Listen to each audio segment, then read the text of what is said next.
Welcome to Shukla study point. आप सभी का स्वागत है आपके अपने YouTube channel Shukla study point में। मैं शिवम शुक्ला आप सभी दोस्तों का हार्दिक स्वागत करता हूं। आज के वीडियो के माध्यम से हम लोग चर्चा करेंगे होम साइंस के 5वें चैप्टर के बारे में। यानी ये 5वीं क्लास है। इससे पहले 4 चैप्टर मैंने ऑलरेडी आपको समझा दिए, ठीक है। जिसमें मैंने चैप्टर नंबर 1 में हम लोगों ने पढ़ा आहार आयोजन के बारे में। सेकंड चैप्टर में हम लोगों ने पढ़ा संतुलित आहार के बारे में। फिर हम लोगों ने एक प्रकार से संतुलित आहार के बारे में, बाद में हमने शैशवावस्था में पोषण समझा तीसरे चैप्टर में, और चौथे चैप्टर में हम लोगों ने बाल्यावस्था में पोषण के बारे में जाना। अब हम लोग चैप्टर नंबर 5 के बारे में चर्चा करेंगे, और चैप्टर नंबर 5 में हम लोगों को किशोरावस्था में पोषण के बारे में समझना है। किशोरावस्था मतलब कि एक प्रकार से जो आपका जो है किशोरावस्था होती है, यानी खास करके जब आप 12 साल से लेकर के और 16 साल के दौरान होते हैं, उस दौरान एक प्रकार से आपको क्या क्या भोजन लेना चाहिए, ठीक है, उसके बारे में चर्चा करेंगे। और जो अगला चैप्टर होगा यानी कि 6 चैप्टर, उसमें हम लोग प्रौढ़ावस्था में पोषण कैसे लिया जाता है या कौन कौन से पोषक तत्वों की आवश्यकता प्रौढ़ावस्था में ज़्यादा होती है, उसके बारे में हम लोग चर्चा करेंगे नेक्स्ट वीडियो में, ठीक है। तो परेशान होने की बिल्कुल भी आपको ज़रूरत नहीं है। आपको डेली एक क्लास बढ़िया तरीके से मिल रही है। तो होम साइंस का यह लेक्चर जो है बहुत ही महत्वपूर्ण है आपकी परीक्षाओं के लिए। तो आइए हम चर्चा करने का प्रयास करते हैं। फटाफट से एक बार वीडियो को लाइक करते रहिएगा सभी लोग, ठीक है। चले समझने का प्रयास करते हैं कि आखिरकार किशोरावस्था है क्या। किशोरावस्था में पोषण चैप्टर नंबर 4, किशोर अवस्था में पोषण। देखिए किशोरावस्था क्या होती है। तो बिगे और हंट ये विद्वान हैं। इन्होंने बिगे और हंट महोदय ने कहा कि किशोर अवस्था जो होती है उसके समुचित अर्थ को प्रकट करने वाला एक ही शब्द होता है, परिवर्तन। यानी किशोरावस्था में आप देखते हैं परिवर्तन अपने चरम पर सीमा पर होता है। यानी परिवर्तन चाहे वो शरीर में परिवर्तन की बात करके हो, चाहे वो मानसिक परिवर्तन की बात हो, चाहे संज्ञानात्मक परिवर्तन की बात हो, या एक प्रकार से किसी भी प्रकार के परिवर्तन की मैं बात करूं, किशोरावस्था में एक प्रकार से परिवर्तन का काल इसको आप कह सकते हैं। क्योंकि इसमें नाना प्रकार के परिवर्तन, मतलब कि कई प्रकार के परिवर्तन होते रहते हैं और एक साथ होते हैं। इसीलिए इसको एक प्रकार से संघर्षों का एज भी कहते हैं। क्योंकि इसमें क्या होता है कि बहुत ज़्यादा एक प्रकार से मानसिक तनाव की स्थिति होती है। क्योंकि इसी दौरान बच्चे के करियर के बारे में बच्चा सोचने लगता है, और साथ ही साथ उसमें तमाम प्रकार के इमोशंस भी जागृत होने लगते हैं। किशोरावस्था वही अवस्था है जिसमें स्त्री और पुरुष यानी कि लड़के और लड़की में भेद होने लगता है। काम प्रवृत्ति जो होती है ये भी आने लगती है, ठीक है। इच्छाएं होने लगती हैं, दोस्त बनाने का मन करता है, ठीक है। और इसी दौरान प्यार वार जो होता है ये 12 से 18 साल के बीच में बेसिकली अच्छे तरीके से, मतलब जो प्रथम लव होता है वो इसी दौरान खास करके होता है। तो ये एक प्रकार से इसमें बहुत ज़्यादा एक प्रकार से परिवर्तन होता है। या परिवर्तन शारीरिक होता है यानी कि शरीर में परिवर्तन होता है, सामाजिक यानी कि सोशल रिलेशनशिप या सोशल वैल्यूज़, इन सभी में परिवर्तन, समाज में कैसे एडजस्टमेंट करना है इसका परिवर्तन, मनोवैज्ञानिक, ये तमाम प्रकार के परिवर्तन आपको देखने को मिलते हैं। ये बिगे और हंट ने कहा। प्रसिद्ध मनोवैज्ञानिक हैं जर्सील्ड। उन्होंने किशोरावस्था के संबंध में लिखा कि एडोलसेंस, अच्छा किशोरावस्था को अंग्रेजी में एडोलसेंस कहते हैं, ये बात ध्यान रखेंगे। क्या कहते हैं? एडोलसेंस। तो adolescence is the period through which a grooming person makes transition from childhood to जो है नेचुरल, मतलब कि नेचुरिटी। यानी कि किशोरावस्था में एक प्रकार से जो होता है बेसिकली ये एक प्रकार से बहुत चेंजिंग मोमेंट होता है। बहुत सारे परिवर्तन यहाँ पर आपको देखने को मिलते हैं। बेसिकली किशोरावस्था में एक प्रकार से कई सारे क्षेत्रों में परिवर्तन होता है। आइए उन क्षेत्रों की परिवर्तन के बारे में समझ लेते हैं। किशोरावस्था के बारे में विभिन्न विद्वानों ने क्या क्या कहा। शारीरिक परिवर्तन होता है तो कैसे शारीरिक परिवर्तन कौन कौन से होते हैं, इन चीज़ों को जानने का प्रयास करते हैं। किशोरावस्था में किशोरों के विभिन्न क्षेत्र में होने वाले परिवर्तन, changes in adolescence in different parts of body, यानी शारीरिक विकास में जो परिवर्तन होता है वो इस प्रकार से है। जैसे परिवर्तन की अवस्था, परिवर्तनों की अवस्था कहा जाता है इसको। पहली बात तो इसको किसको, जो आपका किशोरावस्था होती है कब से कब तक होती है, 12 साल से लेकर के 18 साल के बीच की अवस्था जो होती है ये किशोरावस्था कहलाती है। तो इस दौरान परिवर्तनों की अवस्था इसको कहते हैं। इसको क्या बोलते हैं? Age of changes. चूँकि किशोरावस्था परिवर्तनों की अवस्था होती है, इसे पूर्ण वृद्धि अवस्था भी कहते हैं। चूँकि इसमें शारीरिक विकास जो होता है वो पूर्ण पर होता है, यानी कि इसमें शरीर जो होता है उसमें मसल्स वगैरह बननी प्रारंभ हो जाती हैं और शरीर बनता है, शरीर की लंबाई भी बढ़ती है इसमें, ठीक है। कई सारी चीज़ें होती है। इस अवस्था में शरीर का विकास तेज़ी से होता है। शारीरिक विकास के अंतर्गत लंबाई का बढ़ना शामिल है। जैसे इसमें बच्चों की लंबाई बढ़ती खूब, मांसपेशियों की मात्रा में वृद्धि होती है। और लड़कियों की अगर बात किए तो लड़कियों में क्या होता है? मासिक धर्म, ठीक है, ये शुरू हो जाता है। मासिक धर्म जो है ये लड़कियों में शुरू हो जाता है। बेसिकली आप देखते हैं 14 से 16 वर्ष की अवस्था में, कहीं कहीं पर मतलब किसी किसी में 12 साल के ही अवस्था में शुरू हो जाता है। तो ये सब एक प्रकार से लड़कों में आप देखते हैं मूंछ दाढ़ी आने लगती है। तो ये सब एक प्रकार से परिवर्तन देखने को मिलता है। इसके अलावा लड़कियों के वक्षस्थल के आकार में वृद्धि हो जाती है और इसके अलावा कांखों तथा जननांगों में बाल निकल आते हैं। साथ ही स्त्रियों में स्त्री योचित गुण का विकास हो जाता है। तो इस तरीके से किशोरावस्था में ही ये सारी चीज़ें होती, 12 साल से लेकर के 18 साल के बीच के दौरान ही ये तमाम प्रकार के विकास, तमाम प्रकार के शारीरिक लक्षण जो है दिखने लगते हैं महिला और पुरुष दोनों में। यानी कि इससे आप पता लगा पाते हैं कि भाई ये महिला है, ये पुरुष है, ये स्त्री है, पुरुष है, या ये लड़का है, ये लड़की है। ठीक है। लड़कों में आप देखते हैं दाढ़ी, मूंछ ये सब आने लगती है। आवाज़ में भारीपन आने लगता है। मांसपेशियों में शक्ति, पावर आने लगती है, दृढ़ता आने लगती है। हड्डियां जो होती हैं उन सभी का विकास, हड्डियां मजबूत होती हैं। ठीक है, हड्डियों का विकास होने लगता है। लड़के बेसिकली 18 से 21 वर्ष की आयु तक पूर्ण लंबाई प्राप्त कर लेते हैं। अब उनमें पुरुषोचित गुणों का विकास भी होने लगता है। ठीक है। लैंगिक हार्मोन प्रभावित करते हैं इन दोनों को, खास करके लड़कों को भी और लड़कियों को भी। ये इन दोनों में हार्मोन्स होते हैं और इन्हीं हार्मोन्स की वजह से लड़कियों में अलग परिवर्तन और लड़कों में अलग परिवर्तन देखने को मिलते हैं। यौन हार्मोन जो सेक्स हार्मोन होते हैं उनके श्रावण होने से उनमें जो काम इच्छा होती है, यानी कि सेक्स करने की जो इच्छा होती है वो जागृत होती है इसी दौरान। ठीक है। 18 से मतलब ये एक प्रकार से बेसिकली 14 साल से लेकर के और जो है 18 साल के दौरान ये भी एक प्रकार से जो है इच्छा जो होती है वो भी जागृत होने लगती है लड़के लड़कियों में बेसिकली। ठीक है। आगे देखते हैं। दूसरा पॉइंट ये है, किशोरावस्था में ये परिवर्तन होता है। दूसरा अवस्था ये होती मानसिक विकास, यानी कि इसमें मानसिक विकास भी अपने उफान पर होता है। मेंटल डेवलपमेंट की अगर बात की जाए, हालांकि डेवलपमेंट वाले चैप्टर में हम लोग और समझेंगे, ठीक है, इसको विस्तार से, लेकिन फिर भी यहाँ पर समझ लेते हैं। मानसिक विकास भी होता है किशोरावस्था में। हम जानते हैं कि किशोरावस्था अधिकतम विकास की अवस्था है। ठीक है। चूँकि adolescence is the age of maximum development, चूँकि यहीं पर सबसे ज़्यादा विकास होता है किसी भी बच्चे का किशोर अवस्था के दौरान। ठीक है। इस अवस्था में न केवल उसका शारीरिक विकास होता है बच्चे का, बल्कि मानसिक, सामाजिक और संवेगात्मक यानी इमोशनल डेवलपमेंट भी होता है। तीसरी बात समस्या बाहुल्य अवस्था है, यानी एज ऑफ प्रॉब्लम, क्योंकि यहाँ पर बहुत सारी प्रॉब्लम का सामना बच्चे को करना पड़ता है। अब वो कौन कौन सी प्रॉब्लम है इसको जानने का प्रयास करते हैं। किशोर अवस्था की अगर बात करें तो किशोर अवस्था समस्या बाहुल्य की अवस्था होती है, क्योंकि जो किशोर होते हैं अपनी समस्याओं को स्वयं तक ही सीमित रखते हैं। इस कारण से उनकी समस्याएं अधिक गंभीर तथा जटिल हो जाती हैं। इस अवस्था में यौन परिवर्तन तथा हार्मोन श्रावण के कारण से क्या होता है, लैंगिक उत्तेजनाएं भी एक प्रकार से उफान पर होती हैं। इस कारण से बालक बालिकाएं जो होते हैं विपरीत लिंग के सदस्यों के प्रति आकर्षित होते हैं, प्रेम भाव प्रदर्शित करते हैं। और जब ये प्रेम भाव होता है तो एक प्रकार से इस दौरान अपने माता पिता से या अपने से बड़ों से पूछने में घबराते हैं कि ये क्या हो रहा है, ये एक प्रकार से किस तरीके की जो क्रियाएं होती हैं या अट्रैक्शन जो होता है, इसको अपने से बड़ों से बताने में हिचकिचाते हैं बच्चे और नहीं बता पाते। इस दौरान एक प्रकार से प्रेम वगैरह होता है, प्रेम में फिर छुटाई यानी ब्रेकअप वगैरह इसी दौरान होता है और उसके बाद में फिर बड़े पछताते हैं, बच्चे रोते हैं, कुछ बच्चे हाथ काट लेते हैं अपना। ये सब एक प्रकार से बिल्कुल गलत चीज़ें हैं। ये एक प्रकार से स्वाभाविक सी बात है कि जो है इस दौरान में एक लड़का एक लड़की को देखेगा तो अट्रैक्ट होगा।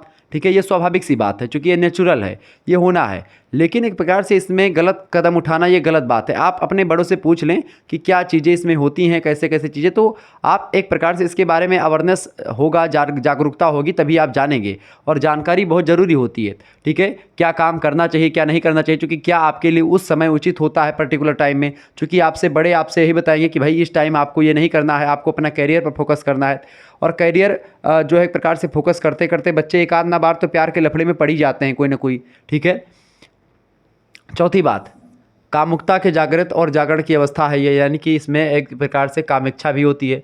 किशोर अवस्था में किशोर और किशोरियों यानी कि बालक बालिकाएं जो होती हैं किशोर अवस्था के, उनके जननांगों में परिवर्तन होने लगता है और इन्हीं कारण से उनमें यौन परिपक्वता आने लगती है, यानी कि सेक्स के प्रति उनकी परिपक्वता जो है बढ़ने लगती है। इसके कारण से काम भावना यानी कि सेक्स जो डिजायर होती है वो एक प्रकार से इनके अंदर आने लगती है। अतः इस अवस्था में काम प्रवृत्ति का विकास बड़ी तेज़ी से होने लगता है। तो ये एक प्रकार से होता है इसमें, खास करके किशोर अवस्था के दौरान बालक और बालिकाओं में। इसके बाद में पांचवा जो लक्षण आपको दिखाई पड़ता है किशोरावस्था का, वो होता है आत्मनिर्भरता की अवस्था है ये, क्योंकि एज ऑफ सेल्फ डेवलपमेंट, या सेल्फ डिपेंडेंट। किशोर अवस्था को आत्मनिर्भरता की अवस्था कहते हैं। इस अवस्था में बालक और बालिका शारीरिक और मानसिक रूप से इतना अधिक परिपक्व हो जाते हैं कि वे अपना प्रत्येक काम स्वयं ही करते हैं, साथ ही साथ दूसरों के काम में सहयोग देते हैं। वे अपने कामों में दूसरों का हस्तक्षेप जरा भी पसंद नहीं करते। अगर कोई 12 से 18 साल के बीच का बच्चा है, लड़का है या लड़की है, उसके काम में आप दखल अंदाजी करोगे तो बहुत गुस्सैल होगा, थोड़ा सा उसको नाराज़गी होगी, ठीक है, गुस्सा आएगा कि भाई क्यों कर रहा है तू, मैं कर लूँगा ये काम, ठीक है, ऐसे बोलेगा। तो ये चीज़ें, इसके अलावा यहाँ तक कि माता पिता का अंकुश भी उन्हें पसंद नहीं होता है। इस दौरान जब माता पिता कुछ कहते हैं कि बेटा ये क्या कर रहे हो, जैसे आजकल बच्चे जो हैं, हमारा छोटा भाई है तो वो यहाँ तक पैंट पहनता है, मतलब कि थोड़ा सा क्या है, ऊंचा पैंट पहनता है, जैसे कि थोड़ा छोटा पैंट जो जो आजकल लड़के लोग पहनते हैं, जो फैशन में होता है। तो हमारे पिताजी हैं, वो कहते हैं कि जो है, मतलब डेली डांटते वांटते रहते हैं हमेशा उसको, मतलब डांटते इसलिए हैं कि चूँकि वो ऐसा काम, वो थोड़ा सा फैशनेबल टाइप का तो वो पहनता है जब कपड़ा, ठीक है, तो वो टी शर्ट उछल लाता तो यहाँ तक जो है उसकी बाहीं रहती है, यहाँ तक। अब यहाँ तक बाहीं वाला ले आया तो जो है सब लोग उसकी मौज लेते हैं घर में, चूँकि गांव में, चूँकि दिल्ली में रहता है, तो इससे क्या होता है कि भाई उसकी लोग मौज लेने लगते घर में। पिताजी हमारे बहुत डांटते हैं, डांटते इसलिए हैं चूँकि जब वो छोटा छोटा कहता है कि ये पैंट पहले तो छोटा पैंट पहने हो, मतलब कि छोट छोट पैंट पहने हो, कहा जाओ पहले बड़ा पैंट करवा लेके आओ, रोज़ डांटत हैं उनका, ठीक है। तो ये एक प्रकार से, अच्छा, वो बच्चों को बड़ा बुरा लगता है जब कोई माता पिता उनके बारे में, जैसे वो बाल कटवा करके आए अगर अभी, तो दोनों साइड बार बढ़िया कटवा लें, ठीक है, और जो है बीच में बड़ा बड़ा बार है, हनी सिंह जैसे खड़ी कर लिया बार अपना, तो उसमें भी गांव वाले जो माता पिता होते हैं बेसिकली बहुत डांट पड़ती है गांव में जब ऐसे बाल वगैरह कोई कटवा करके जाता है, ठीक है। तो उसमें भी बच्चे बड़े दुखी होते हैं, बहुत ज़्यादा गुस्सा करते हैं अपने माता पिता पर, बड़ों की नकल करते हुए चाय कॉफ़ी पीने लगते हैं, गुटखा बीड़ी तंबाकू ये सब भी एक प्रकार से सेवन करने लगते हैं। इस दौरान बच्चे अगर बड़े को देखते हैं कि भाई ये सब कर रहे हैं तो वो भी इसका ट्राई करने का प्रयास करते हैं। इसके अलावा किशोरावस्था कल्पना बाहुल्य अवस्था, यानी एज ऑफ जो है मतलब कि इसमें यहाँ पर एक प्रकार से इमेजिनेशन बहुत ज़्यादा होती है, ठीक है, बहुत ज़्यादा एक प्रकार से आप इसमें इमेजिन करने लगते हैं। इस अवस्था के लड़के लड़कियों का अधिकतम समय काल्पनिक जगत में ही गुजरता है। उनकी कल्पना शक्ति सबसे अधिक होती है, खास करके 12 से 18 साल के बीच के बच्चों की। वे जो है कल्पना के सुंदर सुनहरे जगत में इतना विलीन हो जाते हैं कि उन्हें स्व का ज्ञान भी नहीं होता है। यही वजह है कि शांत और अंतर्मुखी हो जाते हैं। ये काल्पनिक जगत से वह उन सभी बातों को साकार बना लेते हैं जो वास्तविक जगत में असंभव होता है। तो इस दौरान एक प्रकार से सपने भी बड़े अच्छे अच्छे आते हैं किशोरावस्था के दौरान, ठीक है, कि मैं स्वर्ग में उड़ रहा हूँ। जो मूवी वगैरह आप देखेंगे तो मूवी वगैरह की सीन में आप खुद ही चले जाओगे, इसी दौरान होता है सब चीज़, ठीक है। और फिर उसमें सपने में जब सुबह सुबह पिताजी आते हैं, उठाते हैं, उठो चलो भैंस बांधे के, तो बच्चे लोग बहुत गुस्सा होते कि जो सपना अच्छा सा खासा देख रहा था, स्वर्ग में उड़ रहा था परियों के साथ, और कहाँ जो है ये पिताजी बोल रहे हैं कि चलो भैंस हटाओ और ये चारा चलाओ, ठीक है। लेकिन होता है इस दौरान, आगे देखते हैं। किशोरावस्था की अगर बात की तो इसके दौरान पोषण आहार की कुछ क्या आवश्यकता होती है, यानी कि क्या क्या भोजन हम ले सकते हैं इस दौरान, या भोजन में कौन कौन से जो पौष्टिक तत्व हैं, पोषक तत्व हैं, विटामिन खनिज लवण, ठीक है, विटामिन खनिज लवण, इसके अलावा प्रोटीन्स कार्बोहाइड्रेट, ये सब कितनी मात्रा में होने चाहिए उसके बारे में समझते हैं। किशोरावस्था के दौरान व्यक्ति में कई शारीरिक और मानसिक और भावात्मक बदलाव सामने आते हैं, इसलिए उनके खाने में ऐसे पोषक तत्व जरूर होने चाहिए। किशोरावस्था बचपन से जवानी के बीच की आयु को कहा जाता है, खास करके 10 से 19 वर्ष के बीच, या फिर इसी को आप कहीं कहीं पर कोई विद्वान 12 से लेकर के 18 साल बताते हैं, कुछ विद्वान 12 से 21 साल बताते हैं किशोरावस्था, तो जो भी हो, ठीक है। और इस समय सभी प्रकार के बदलाव के कारण सही मात्रा में पोषक तत्वों की जागरूकता होती है। अगर आपसे एग्जाम में ऑब्जेक्टिव में पूछेगा किशोरावस्था की एग्जैक्ट आयु, तो 12 से 18 साल ये एग्जैक्ट आयु है, ठीक है, हरलाख महोदय ने बताया है। क्लियर, ध्यान रखेंगे इस चीज़ को। तो पोषक तत्वों की बड़ी ज़रूरत होती है, जिसमें carbohydrate, protein, fibre, vitamin, calcium, iron प्रचुर मात्रा में बच्चों में होने चाहिए। आइए देखते हैं कार्बोहाइड्रेट की क्या मात्रा बच्चों में मतलब कि एक बच्चे को देनी चाहिए, एक लड़के और एक लड़की को, खास करके दोनों के लिए जो किशोर अवस्था के दौरान से गुजर रही है या गुजर रहे हैं। किशोरों की ऊर्जा ज़रूरतें बीएमआर गतिविधि स्तर और युवा अवस्था के विकास को प्रोत्साहित करने की आवश्यकता पर डिपेंड करती है, ठीक है। बेसल मेटाबॉलिक रेट कहते हैं बीएमआर को, ठीक है, ये बात ध्यान रखेंगे। तो किशोरों खास करके लड़कों को अधिक कैलोरी की आवश्यकता होती है, क्योंकि वे अपनी समकक्षों की तुलना में बड़े और भारी होते हैं। उन्हें अपना वज़न बनाए रखने के लिए एक दिन में लगभग 2500 से 2800 कैलोरी जो है ऊर्जा की आवश्यकता एक लड़कों की पड़ती है। जबकि किशोरियों को, यानी कि एक प्रकार से लड़कियों की अगर बात की जाए, लड़कियों की अगर बात करें तो लड़कियों को अपना वज़न बनाए रखने के लिए एक दिन में लगभग 2200 कैलोरी की आवश्यकता पड़ती है। ठीक है, यानी कि लड़कों को 2500 से 2800 कैलोरी एक दिन में ऊर्जा लेनी चाहिए, यानी कैलोरी, और 2200 कैलोरी लड़कियों के लिए पर्याप्त है। इन पोषण संबंधी ज़रूरतों को प्राप्त करने के लिए प्रोटीन के स्रोत कम वसा वाले डेयरी उत्पाद, साबुत अनाज और सब्जियां और फल आप खाएंगे तो आपका कार्बोहाइड्रेट की जो पूर्ति होगी, वसा की मतलब जो ऊर्जा की पूर्ति होगी वो हो जाएगी, कैलोरी मिल जाएगी। दूसरी पॉइंट है प्रोटीन। प्रोटीन कितना लेना चाहिए? किशोर को मांसपेशियों को बनाए रखने के लिए, चूँकि इसी दौरान मांसपेशियां बनती हैं, शरीर सुडौल होता है, अच्छा खासा दिखता है। 45 से 50 ग्राम प्रोटीन की आवश्यकता एक दिन में एक किशोरों को होती है। इस प्रोटीन की आवश्यकता पूरा करने के लिए बच्चों को, खास करके लड़के लड़कियों को चिकन, स्टेक, अंडे, डेयरी उत्पाद तमाम सारे ये सब सेवन करने चाहिए। इसके अलावा नट्स, सोयाबीन या खाद्य पदार्थ और बीन्स वगैरह तमाम सारे, टोफू प्रोटीन, ये सब मतलब टोफू, ये सब प्रोटीन के अच्छे स्रोत माने जाते हैं। ठीक है, इसके अलावा अगर बात किशोर किशोरियों के लिए उतना ही प्रोटीन, ठीक है, प्रोटीन बराबर होता है। इसके अलावा कैल्शियम, किशोरावस्था के दौरान अस्थि द्रव्यमान अधिकतर 45% तक पहुंच जाता है। अस्थि द्रव्यमान मतलब कि एक प्रकार से अस्थियों का वजन बढ़ने लगता है। अस्थि मतलब हड्डी, ठीक है, तो अस्थि द्रव्यमान मतलब उसका वजन बढ़ने लगता है। अतः 9 से 18 वर्ष की आयु के किशोरों के लिए एक दिन में लगभग 1135 मिलीग्राम कैल्शियम की जो है सिफारिश की जाती है। अमेरिकन एकेडमी ऑफ पीडियाट्रिक्स के अनुसार दूध, पनीर, दही, कैल्शियम, फोर्टिफाइड पेय और अनाज सबसे अच्छे कैल्शियम के स्रोत माने जाते हैं। ठीक है, ये बात, कैल्शियम, फोर्टिफाइड पेय जो होता है ये, और अनाज, दूध, पनीर, दही, ये सब एक प्रकार से बड़े अच्छे स्रोत माने जाते हैं किसके? कैल्शियम के। तो ये सब लेने चाहिए इस दौरान। इसके अलावा लोहा यानी आयरन की बड़ी ज़रूरत होती है बच्चों में इस दौरान। ठीक है, किशोरावस्था के दौरान लोहा, आयरन। रक्त परिसंचरण में आयरन की कमी से एनीमिया नाम का रोग हो जाता है। तो आयरन की कमी से कौन सा रोग होता है? एनीमिया, रक्त अल्पता बोलते हैं इसी को। ठीक है, कौन सा रोग होता है? रक्त अल्पता नाम का रोग हो जाता है किशोरावस्था के दौरान। ठीक है, खून की कमी हो जाना ही रक्त अल्पता होता है। तो रक्त परिसंचरण में आयरन की कमी से एनीमिया रोग हो सकता है। पुरुष किशोरों में एक दिन में लगभग 12 मिलीग्राम और महिला किशोरियों में 15 मिलीग्राम आयरन की आवश्यकता एक दिन में होती है। यानी महिलाओं को ज़्यादा और पुरुषों को थोड़ा कम। आयरन से भरपूर विभिन्न प्रकार के खाद्य पदार्थों का सेवन करना चाहिए, जिसमें पालक, मेथी, बथुआ और ऐसे हरी पत्तेदार सब्जियां वगैरह जरूरी होती है। अगला प्रोडक्ट है किशोरों के लिए, वो है जस्ता। जस्ता की अगर बात की तो जीन अभिव्यक्ति और प्रोटीन संश्लेषण जस्ता पर डिपेंड करते हैं। जीन अभिव्यक्ति मतलब होता है आनुवांशिकता, या एक प्रकार से आपका जो व्यक्ति मतलब कि जो अभिव्यक्ति है, खास करके आपकी आनुवांशिक अभिव्यक्ति, वो प्रोटीन संश्लेषण जस्ता पर डिपेंड करता है। यह किशोरावस्था में महत्वपूर्ण है क्योंकि यह शारीरिक और यौन विकास में सहायता करता है। कौन? जस्ता। जस्ता जरूरी है। जस्ता बेसिकली मछली में शंख और लाल जस्ता आकृष्ट स्रोत होता है। ठीक है, शंख और मछली, इन सभी में शंख के अंदर जो सब चीज़ें पाई जाती हैं वो।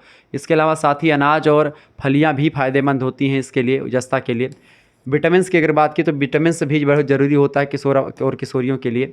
ठीक है, विटामिन की अगर बात की जाए तो विटामिन में आपका किशोरों में vitamin A, vitamin B6, vitamin E, vitamin D, vitamin C और फोलिक एसिड की कमी आम बात होती है। इसीलिए ऐसे विटामिनों से जो लैस जो भोज्य पदार्थ होते हैं उनको हमको खाना चाहिए इस दौरान। उनमें विटामिन खासकर, दूसरी ओर किशोर अनुशंसित दैनिक पोषक तत्वों का सेवन करते हैं, उसमें विटामिन की कमी नहीं होती है। यानी कि जो अनुशंसित मतलब होता है ऐसे एक प्रकार से भोजन तालिका जो कि एक प्रकार से विभिन्न संस्थाओं के द्वारा बताए जाए कि इतनी प्रोटीन, इतना कार्बोहाइड्रेट आप एक दिन में ले सकते हैं। भी तालिका में मैं समझाऊँ कितना प्रोटीन, कब कब भोजन लेना चाहिए, सारी चीज़ें एक पूरक के रूप में इन ज़रूरतों को पूरा किया जाए। तो इस तरीके से ये ज़रूरतें होती हैं एक किशोर किशोरियों की। अब ये तालिका के माध्यम समझने का प्रयास करते हैं। ठीक है, चीज़ों को देखिए। किशोरों के लिए मध्यम दामों पर संतुलित आहार का संगठन, यानी कि कम पैसों में एक प्रकार से एक अच्छा तरीके से कि भाई कितना खा सकते हैं आप। देखिए, भोज्य पदार्थ ग्राम में ये दिए हुए हैं, मतलब ग्राम में सारे हैं ये। 13 से 15 वर्ष के बच्चे, ठीक है, यहाँ पर है, जो कि शाकाहारी हैं उनके लिए ये डाटा नीचे दिया हुआ है। मांसाहारी बच्चों के लिए ये डाटा दिया हुआ है। 16 साल से 18 साल के जो बच्चे उनके लिए शाकाहारी के लिए ये डाटा और मांसाहारी के लिए ये डाटा दिया हुआ है। 16 साल से लेकर 18 साल के बच्चों के लिए शाकाहारी के लिए ये और मांसाहारी के लिए ये। यानी कि अनाज एक दिन में एक व्यक्ति को जो कि शाकाहारी है उसको 13 से 15 साल के बीच का है तो उसको 430 ग्राम ज़रूरत होती है अनाजों की। 430 ग्राम मांसाहारी को भी 450 ग्राम लगभग 16 से 18 साल के बच्चे को, और 16 से 18 साल के बच्चों के लिए खास करके 16 से 18 साल के बच्चों के लिए या 16 से 21 साल वहाँ पर कर लें, 18 से 21 कर लें, 18 से 21 के लिए 350 ग्राम। ठीक है, ये बात आप ध्यान रखेंगे। किसकी ज़रूरत होती है? अच्छा सॉरी 1 मिनट, किशोरियों के लिए 1 मिनट यहाँ पर कर लें आप, यहाँ पर किशोरी कर लें, बिल्कुल हाँ, या लड़कियों के लिए तो ये किशोरों के लिए है, यानी कि अगर ये 13 से 15 साल के लिए ये और 16 से 18 साल के लिए। लेकिन अगर लड़की हैं, किशोरी हैं, तो आप ये वाला डाटा देखेंगे। 350 ग्राम एक दिन में अनाज की ज़रूरत पड़ती है। दाल की अगर बात की जाए तो 70 ग्राम दाल शाकाहारी को और 30 ग्राम दाल मांसाहारी को। अगर 16 से 18 साल की बात कीजिए तो 70 ग्राम और 50 ग्राम।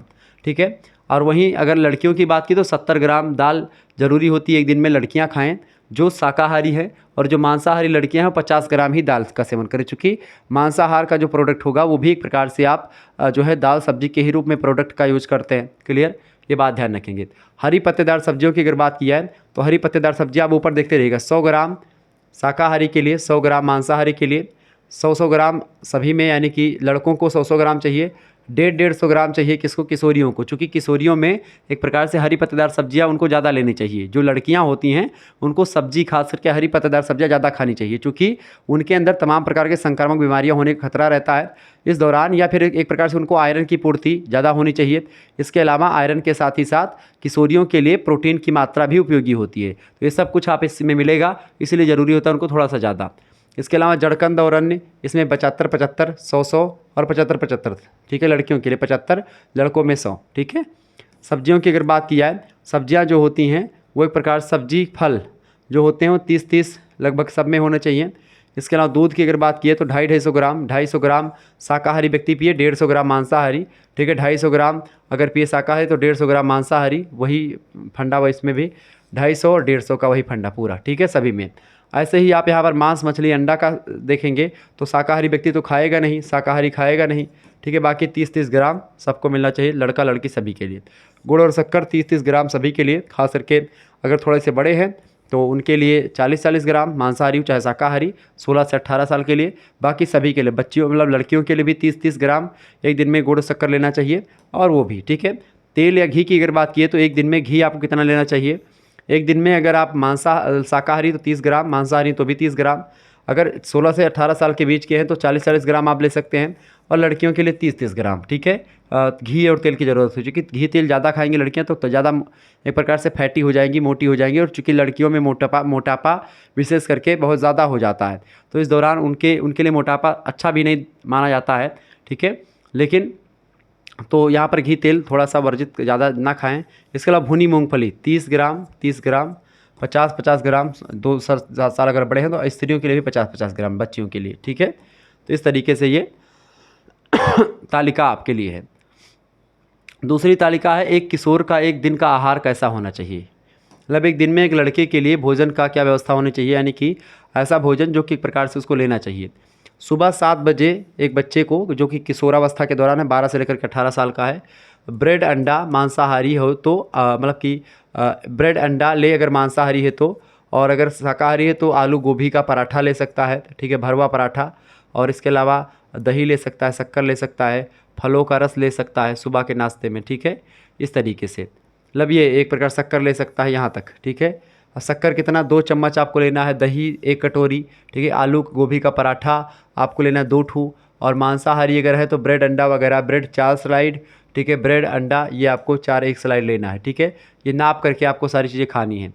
अगर आप फिर 10 बजे आपको फलों का रस लेना है 1 गिलास। ठीक है, उसके बाद में फिर दोपहर के खाने में 1:30 बजे लगभग आप खाना खाएं दोपहर का, जिसमें चपाती लगभग 1 गिलास, मतलब सॉरी 2 से 3 रोटी आप खाएं चपाती, चावल लगभग 1 प्लेट खाएं। ठीक है, पालक पनीर की सब्ज़ी आप 1 कटोरी लें।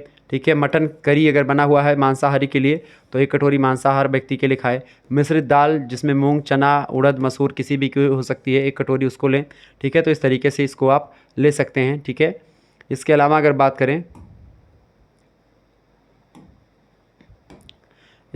बात करें तो ये आप इसके साथ ही साथ दोपहर के भोजन में आप सलाद लें। सलाद में एक प्रकार से जो भी आपका उपस्थित हो, मूली, गाजर, खीरा, चुकंदर, इसको आप काट लें। इसके अलावा रायता, दही बूंदी का आप 1 प्लेट ले लें। ठीक है, इसके अलावा पापड़ आप ले सकते हैं, एक पापड़ 1 कटोरी नहीं, पापड़ आप 1 ठू ले सकते हैं, 1 पीस ले सकते हैं। खीर आप 1 कटोरी ले सकते हैं। ठीक है, इसके अलावा शाम को 4 बजे या 4:30 बजे आप जो है सूजी का हलवा ले सकते हैं, या फिर सैंडविच आप ले सकते हैं। ठीक है, तो सैंडविच भी आप लगभग जो है 1 की संख्या में। सैंडविच क्या होता है, जो ब्रेड वगैरह का होता है, ब्रेड के बीच में सब्जी वगैरह, टमाटर वगैरह काट करके रख देते हैं, वही सैंडविच। तो उसको आप ले सकते हैं 1 की संख्या में। टमाटर का जूस आप 1 कप ले सकते हैं। ठीक है, ये सब आप एक प्रकार से 4-4:30 बजे आप ये नाश्ते में ले सकते हैं। रात्रि के 9 बजे आप भोजन करें तो उसमें आलू बैंगन की सूखी सब्ज़ी आप 1 कटोरी ले लें। इसके अलावा चावल आपको लगभग आधे प्लेट चावल, मखाने की खीर 1 कटोरी। ठीक है, सलाद 1 प्लेट सलाद आपके पास होनी चाहिए। ओह चलें, ठीक है। इसके अलावा सलाद के अलावा आपके पास और क्या होना चाहिए, सलाद के अलावा चटनी 1 चम्मच, और लगभग सोते वक्त अगर आप सोने जा रहे हैं तो दूध आप लगभग 1 गिलास दूध पी लें। ये एक प्रकार सबसे बेटर होता है सोते समय। तो इस तरीके से ये एक प्रकार से एक डाइट प्लान जो मैंने आपको बताया एक किशोरों के लिए और किशोरियों के लिए, तो इसको थोड़ा सा नोट डाउन कर लीजिएगा। बाकी PDF नोट्स तो आपको मिल ही जाएगा। ठीक है, तो PDF आपको मिल जाएगा। बाकी आप लोगों ने अगर देखा है तो आपके साथी जो हैं अगर उनको भी कोर्स लेना है तो उनको आप मोटिवेट करें कोर्स लेने के लिए, और आप SMS करवाएं हमारे पास। मैं उनको कोर्स का पूरी प्रक्रिया समझा करके, वैसे आप बता दें कैसे कोर्स की प्रक्रिया होती, तो आप अपने सभी सखियों को, सभी दोस्तों को ज़रूर कोर्स के बारे में बताएं कि शुक्ला सर अभी से पढ़ाना प्रारंभ कर दिए हैं, तो प्लीज़ एक प्रकार से कोर्स लें और थोड़ा सा एक प्रकार से पढ़ाई करें अच्छे तरीके से। ठीक है, चलें आगे समझने का प्रयास करते हैं। देखिए कि अब दूसरा पॉइंट ये है कि यहाँ से प्रश्न कई बार परीक्षा में आता है, किशोर किशोरियों के व्यक्तित्व विकास को प्रभावित करने वाले तत्व, यानी कि factors affecting the personality of adolescence girls. ठीक है, बॉयज़ एंड गर्ल्स, तो दोनों को समझने का प्रयास करते हैं किशोर किशोरियों के बीच में या उनको क्या प्रभावित करता है। ठीक है, देखिए ये प्रश्न कई बार परीक्षा में पूछा गया, इसीलिए मैं रख रहा हूँ इसको। किशोर किशोरियों के संपूर्ण व्यक्तित्व विकास को विभिन्न तथा प्रभावित करते हैं, खास करके पर्यावरण प्रभावित करता है, वंशानुक्रम प्रभावित करता है, इन्हीं में से एक तत्व प्रभावित करता है।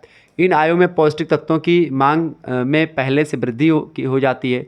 इन तत्वों की प्रतिदिन की मांग पूरी ना होने पर भोजन असंतुलित हो जाता है, परंतु हम आयु में मतलब इस आयु में इन्हें संतुलित पौष्टिक आहार नहीं मिल पाता है, जिनके कई कारण होते हैं। संतुलित आहार बहुत ज़रूरी होता है इस दौरान, अगर नहीं मिलेगा तो बहुत कुछ एक प्रकार से दिक्कतें आ जा सकती है। पहली बात अशिक्षा, पोषण से संबंधित अज्ञानता के कारण से सही पोषण नहीं मिल पाता बच्चों को। एक स्वस्थ माँ बनने के लिए, स्वस्थ शिशु को जन्म देने के लिए किशोरियों को इसी आयु से अपने भोजन पर ध्यान देना चाहिए, परंतु पूरे भारतवर्ष में कितने % किशोरियों को इसकी जानकारी किसी को नहीं है कि कितना खाना चाहिए, कैसे खाना चाहिए, किसी को नहीं पता है। इसीलिए मैंने कहा कि भाई होम साइंस आपको पढ़ाऊँगा और बेसिकली खाने वाली जो चीज़ें हैं उनके बारे में आपको बताऊँगा, ताकि आप स्वस्थ हों और अच्छे हों। ठीक है, दूसरी बात, किशोर किशोरियाँ जो होती हैं स्वयं में होने वाले यौन परिवर्तनों को लेकर के तनावग्रस्त होते हैं, क्योंकि भारतवर्ष में किसी तरह की यौन शिक्षा यानी सेक्स एजुकेशन की व्यवस्था नहीं की गई है।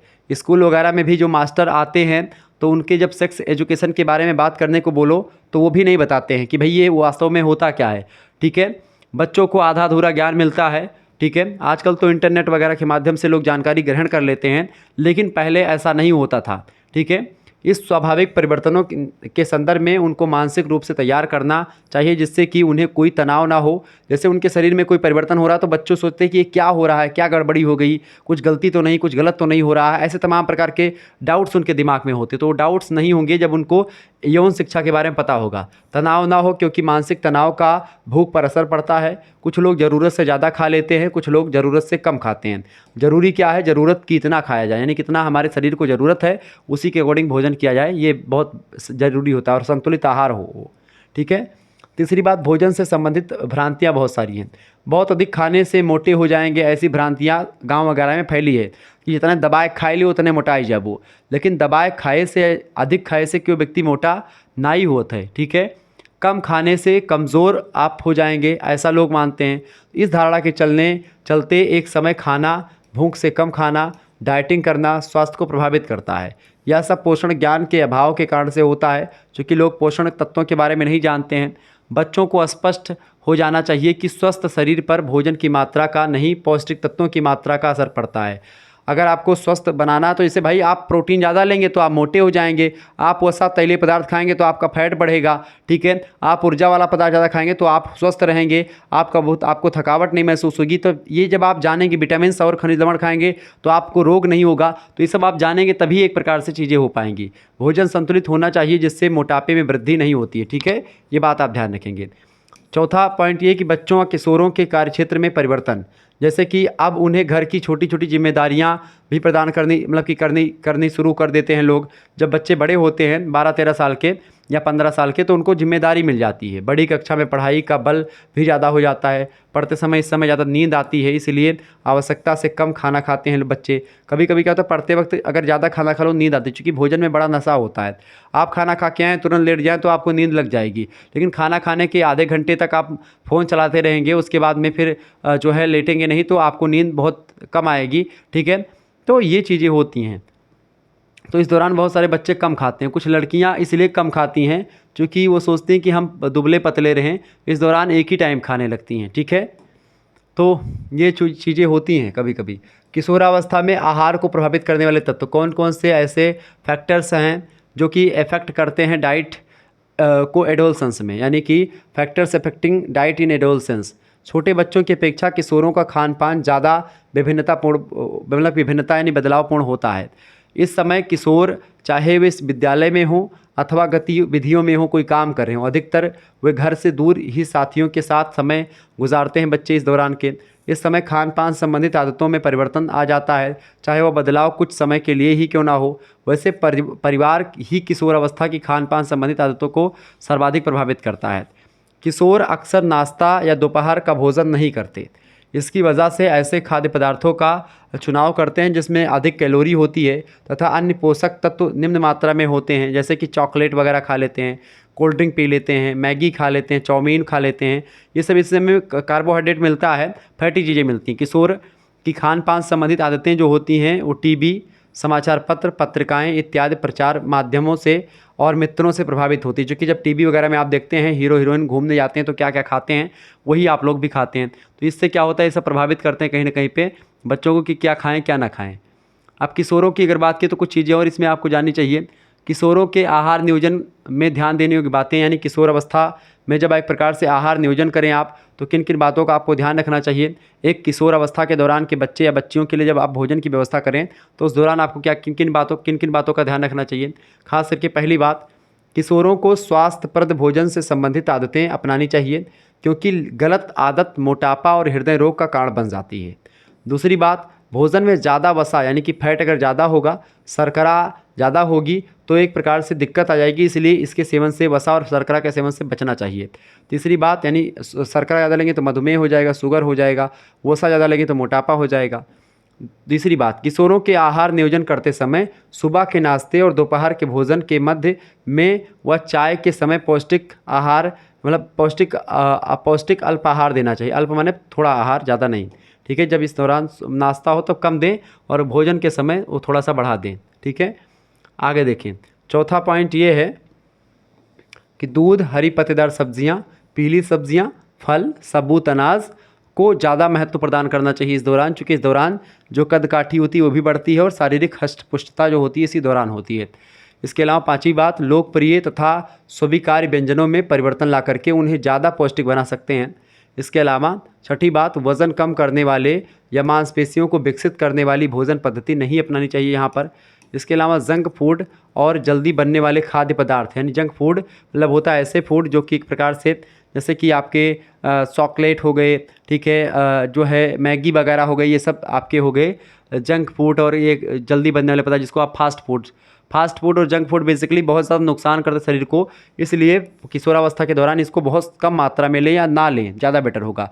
नहीं चलाऊँ तो आप मैगी वगैरह खा लें, बाकी मैगी, चाउमीन, ठीक है, ये मंचूरियन और ये सब आप जो लोग खाते हैं बाज़ार में, बर्गर, पिज़्ज़ा और ऐसे तमाम प्रकार के जो प्रोडक्ट होते हैं जो मार्केट में अवेलेबल होते हैं, इसको कम खाना चाहिए। इसको खाने से क्या होता है, ये एक प्रकार से क्षणिक आनंद तो मिल जाता है, लेकिन दीर्घकालीन प्रक्रिया में आपको ये नुकसान करेगा, आपको बीमारी फैलाएगा, ठीक है, ये बात आप ध्यान रखेंगे।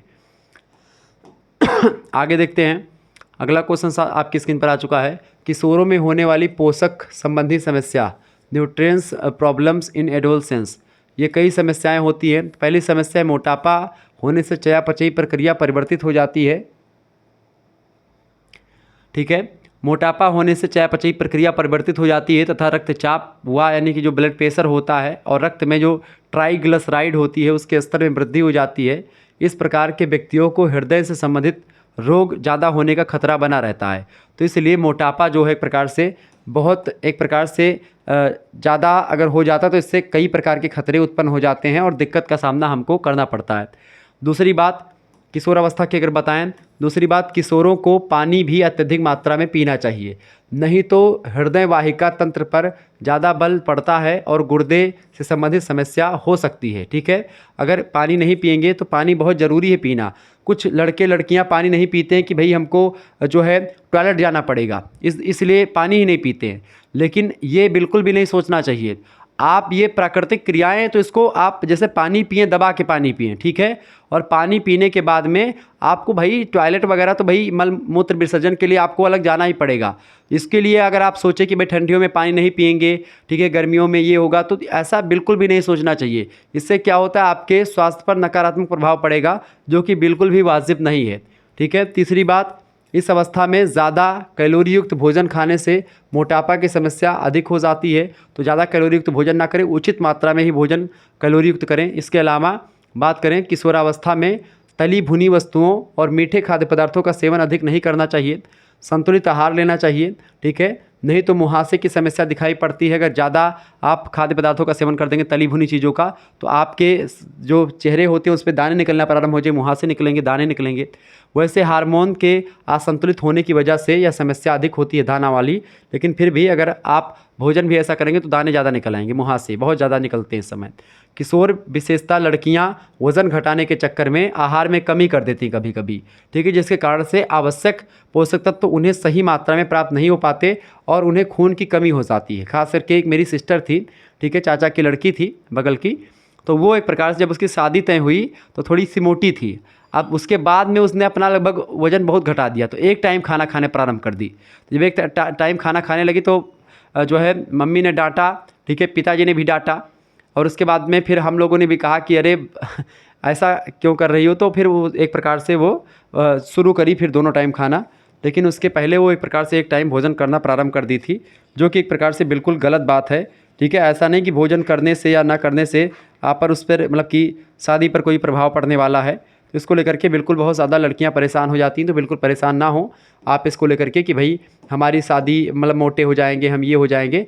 आप ये सोचें कि हमको कौन सा प्रोडक्ट खाना चाहिए, ठीक है, तो यानी जो ऊर्जा वाले प्रोडक्ट हैं कम खाएं थोड़ा सा, ठीक है, प्रोटीन वाले प्रोडक्ट थोड़े से एक प्रकार से अपने उचित मात्रा में खाएं, कितना खाना चाहिए, कितने प्रोटीन किस में होता है, सब जानकारी कर लें। वैसे आज मैं बता ही रहा हूँ सारी चीज़ें कब कब क्या खाना चाहिए। प्रौढ़ावस्था में अभी मैं कल बताऊंगा, तो उसमें आप जान लीजिएगा क्या खाना। कल वाली वीडियो में थोड़ा सा और बढ़ा चढ़ा करके समझाऊंगा आपको, ठीक है। पहला क्वेश्चन सब हम लोग समझने का प्रयास करते हैं, तो ये आपकी किशोरावस्था के दौरान सारे का सारा डाइट प्लान हो गया। अब हम समझते हैं किसके बारे में, क्वेश्चंस के बारे में। क्वेश्चन लगाते हैं, हल करते हैं। देखिए, किशोरावस्था कब से कब तक की आयु मानी जाती है? किशोरावस्था कब से कब तक, तो यहाँ पर 10 से 16 नहीं, 8 से 12 नहीं, ठीक है, 12 से 22 ये भी नहीं होगा, 12 से 18 इसका करेक्ट आंसर हो जाएगा, सी ऑप्शन। दूसरा क्वेश्चन आप देखेंगे, किशोरावस्था में बालक बालिकाओं में किस कारण परिवर्तन होता है? तो हार्मोन्स के स्राव के कारण से होता है, बिल्कुल इसी कारण से, हार्मोन्स के स्राव के कारण से ही परिवर्तन होता है। इसका ए ऑप्शन करेक्ट आंसर हो जाएगा। आगे देखते हैं अगला क्वेश्चन, तीसरा नंबर प्रश्न आपके स्क्रीन पर आ चुका है।